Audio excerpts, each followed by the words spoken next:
Okay. Dear students, now we have to discuss about effect of heating. Based on that, we have this question over here, जो कि आपके exam में आया हुआ है. इसे भी करेंगे, बट बिफोर दैट मैं शॉर्ट में थ्योरी ब्रीफ कर दूं. बात करनी है यहाँ पर हीटिंग से क्या इफ़ेक्ट होगा. ये डिपेंड करेगा बॉडी बिगिनिंग में कौन सी सिचुएशन पे है.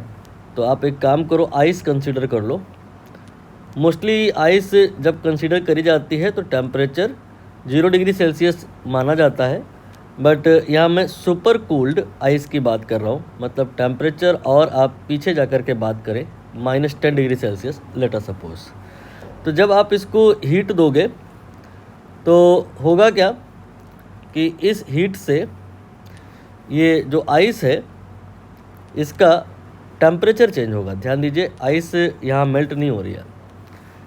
आइस के मेल्ट होने का एक पॉइंट होता है जिसे हम मेल्टिंग पॉइंट कहते हैं, और वो 0 डिग्री सेल्सियस पे होता है. यहाँ पे बात करें तो 0 डिग्री सेल्सियस पर आइस नहीं है. सो आपकी हीटिंग से इफ़ेक्ट ये आएगा कि टेम्परेचर चेंज हो जाएगा. -10 से टेम्परेचर बढ़ के 0 हो जाएगा. फिर आप अगर और हीट दो तो अब जो ये हीट दे रहे हो ये मेल्टिंग पॉइंट पे है. सो यहाँ पे आइस का टेम्परेचर चेंज नहीं होगा, बट वो उसका फेस चेंज हो जाएगा, आइस वाटर में कन्वर्ट हो जाएगा.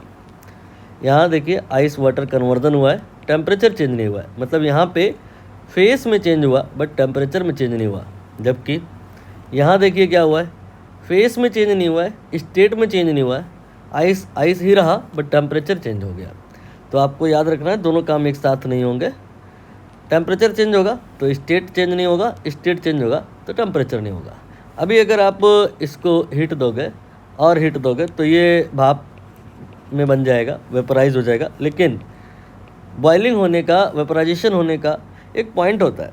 वाटर 0 डिग्री सेल्सियस पे वेपराइज नहीं होता, वाटर 100 डिग्री सेल्सियस पे वेपराइज होता है. सो अभी जो आप हीट दे रहे हो उससे ये जो वाटर है इसका टेम्परेचर बढ़ेगा. This is state for temperature change. Now यहाँ पर अब स्टेट चेंज होगा ना कि टेम्परेचर. अब हीट जो आप दोगे तो उससे क्या होगा, 1 ग्राम वाटर रहेगा ही नहीं, ये स्टीम में कन्वर्ट हो जाएगा. स्टीम हमें मिल गया है 100 डिग्री सेल्सियस पे.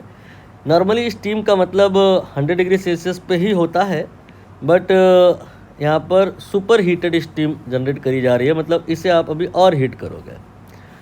तो मान लेते हैं, लेट अस सपोज स्टीम जो है ये 110 डिग्री सेल्सियस पर हो गया है. ठीक है. तो हमारा जो मोटिव है वो ये है कि हर एक स्टेप पे जो आप हीट दे रहे हो उसे हमें निकालना है. तो 2 प्रकार के फॉर्मूले होते हैं. एक होता है Q बराबर ml और एक होता है Q बराबर ms डेल्टा टी. आपको ये बताना है कब कौन सा लगेगा. क्या हम इस फार्मूले को टेम्परेचर चेंज वाली सिचुएशन पे लगा सकते हैं? यहाँ तो डेल्टा टी है ही नहीं ना, तो यहाँ हम नहीं लगा सकते.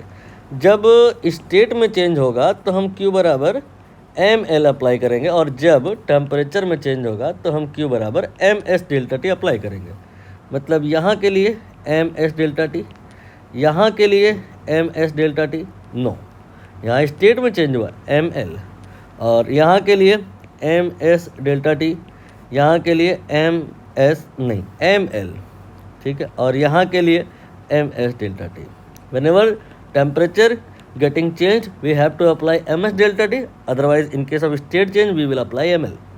right now m तो हर जगह 1 ग्राम ही है. कहीं ऐसा तो हुआ नहीं है कि इन बिटवीन आपने कुछ पोर्शन रिमूव कर दिया है वाटर का या आइस का या स्टीम का, या एक्स्ट्रा बाद में आपने कुछ मिक्स कर दिया हो. Everywhere m will be 1. यहाँ पे भी, यहाँ पे भी, यहाँ पे भी. ठीक है. हर जगह m 1 होगा. टेम्परेचर चेंज जैसे यहाँ पे हो रहा है तो ये कितना होगा ये आपको समझ में आ गया होगा. यहाँ पे 10 होगा.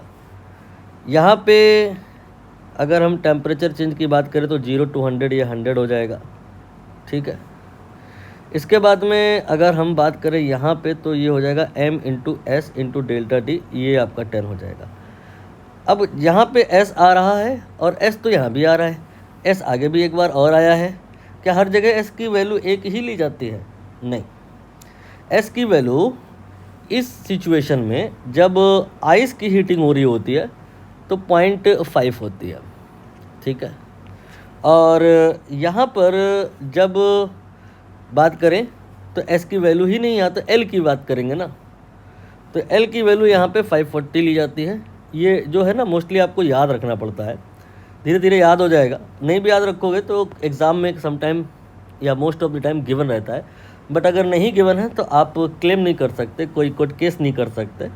ये डेटा याद भी रखना मैंडेटरी है ना। इसके बाद में यहाँ पर अगर हम बात करें तो यहाँ एस की बात होगी ना कि एल की। एस की वैल्यू यहाँ अलग होती है, यहाँ अलग होती है, यहाँ 0.5 होती है, यहाँ 1 होती है, ठीक है।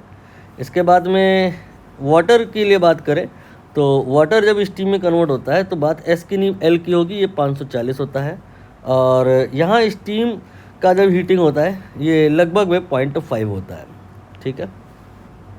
क्लियर हुआ। नाउ हम कैलकुलेशन कर लें तो ये आपका आ गया, क्या कहते हैं, 10 × 0.5, आई थिंक ये 5 हो गया। इसके बाद ये 540 हो गया, और यहाँ पर ये 100 हो गया, और इसके बाद अच्छा यहाँ मैंने एल की वैल्यू गलत लिखाई है, इसे आप करेक्ट करिए, 80 होती है। L in case of ice to water ये 80 होता है, L in case of steam, water steam, ये 540 होता है। तो यहाँ पर ये 80 हो गया। पहले वाले केस में 5 आया है, दूसरे वाले केस में 80 आया है, इसके बाद में तीसरे वाले केस में 100 आया है, और फिर नेक्स्ट वाले में 540 आएगा, और फिर नेक्स्ट वाले में अगेन 5 आएगा, ठीक है। अब हमें यहाँ पे टोटल निकालना है। टोटल कितना आएगा, सबको जोड़ दीजिए, 5 + 80 फिर 100 और फिर इसके बाद में 540 और फिर इसके बाद में 5। ये ऐसे भी पूछा जाता है कि आइस की हीटिंग में बहुत कम मात्रा में हीट देनी पड़ी थी 50, और आइस के मेल्टिंग में 80 हीट देना पड़ा है, और वाटर में 100, और फिर वाटर के वेपराइजेशन में 540, और फिर स्टीम की हीटिंग में। ये सारा कुछ अगर जोड़ें तो आई थिंक ये 730 आएगा। मैं एक बार चेक भी कर लूँ। ये 5 और 5 मिला के 10, 8 × 4 = 12 और 1 × 13, 5 और 1 × 6, 1 × 7, ठीक है। अब प्रश्न उठेगा 730 ये हीट निकाल रहे हो, यूनिट क्या है? तो हीट की यूनिट को लेकर के बहुत ज़्यादा कन्फ्यूजन सी है, अभी आप समझ जाओगे। यहाँ पर हमने जब कैलकुलेशन किया है तो जो वैल्यूज़ ली हैं और जो m लिया है, ये हमने क्लासिकल सिस्टम फॉलो कर लिया है। ये SI सिस्टम नहीं है, ये क्लासिकल सिस्टम है। क्लासिकल सिस्टम में क्या होता है, m जो है वो हम ग्राम में लेते हैं, और L और S ये सब जो हमने बताया, ये जो वैल्यूज़ लिखाई हैं वही लेते हैं।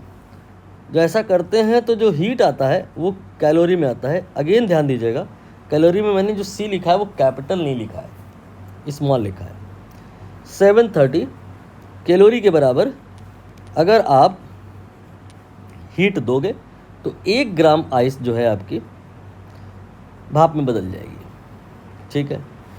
अब यहाँ पर एक और कन्फ्यूज़न है, फूड साइंस की अगर बात करें, मतलब जहाँ पर खाने पीने वाली बातें होती हैं, जहाँ पर मोटे लोग कैलोरी बर्न करके पतले होने की बात करते हैं, वहाँ पे जो एनर्जी या हमारे अंदर जो हीट होती है, इसके लिए जो यूनिट होती है वो कैलोरी ही होती है, लेकिन दैट टाइम C वो कैपिटल होता है।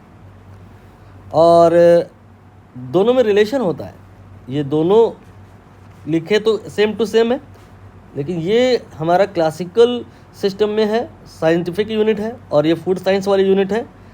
रिलेशन क्या है कि जैसे आपका 1000 CAL आ जाए, C स्मॉल है, तो वो आपका 1 कैलोरी के बराबर होगा।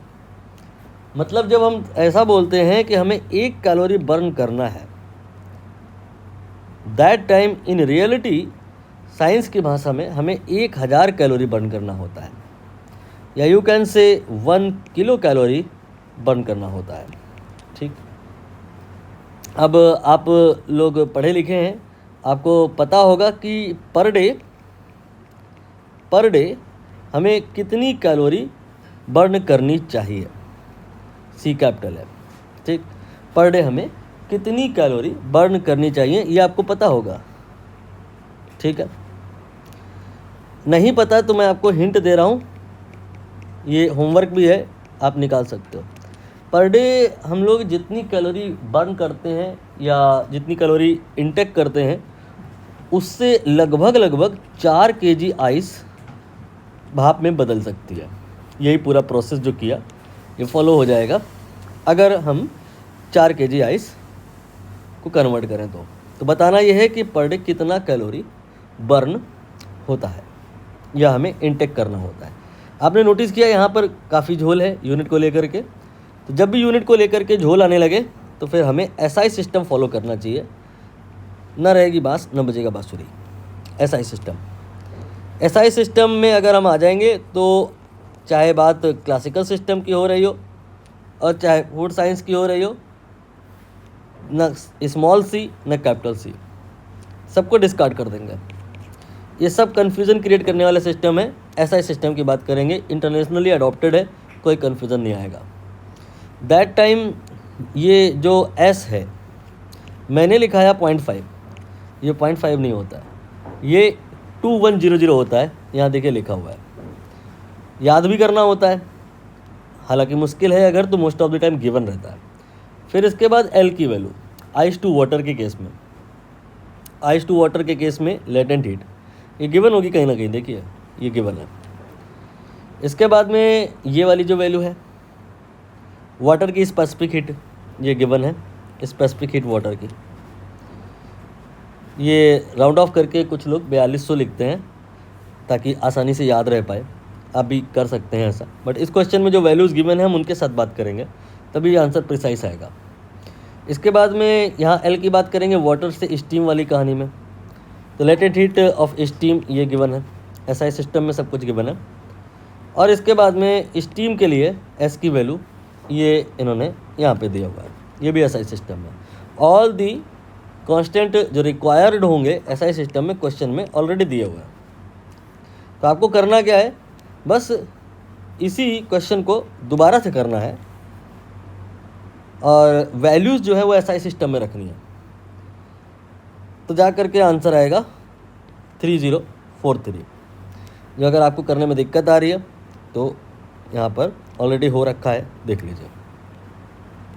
यहाँ पर देखिए पहला केस -10 to 0, m 10⁻³ kg में है ये, s ये आपको दिया हुआ है प्रश्न में यहाँ पर, और डेल्टा t -10 से 0 ये हो गया। Answer will be in SI unit that is joule. दूसरे वाले पार्ट में टेम्परेचर में चेंज नहीं हुआ बट स्टेट में चेंज हुआ है। We will apply ml, latent heat will be of fusion या melting of ice, it is in SI system given by 3.35 × 10⁵ यहाँ पे लिखा है। ऐसे इस वाली कहानी के लिए ms डेल्टा t लगाया गया है। m तो हर जगह वही है, s की वैल्यू बदल गई है, यहाँ पर देखो दी गई है, s की वैल्यू 4180 यहाँ पे रख दिया। डेल्टा t 0 to 100, 100 के बराबर गिवन है। फिर Q4 यहाँ पर m LV, ml v इसलिए लिख दिया क्योंकि वेपराइजेशन हो रहा है। फिर यहाँ पर m और l की वैल्यू दी हुई है, रख दिया, सॉल्व कर लिया। फिर Q5 ये इस वाली स्टोरी में यूज़ होगा, यहाँ पे टेम्परेचर स्टीम का चेंज हुआ है, ms डेल्टा t अप्लाई किया है, v स्टैंड फॉर वेपर। प्रश्न में इसकी वैल्यू गिवन है, ये 1920 है, यहाँ रख दिया।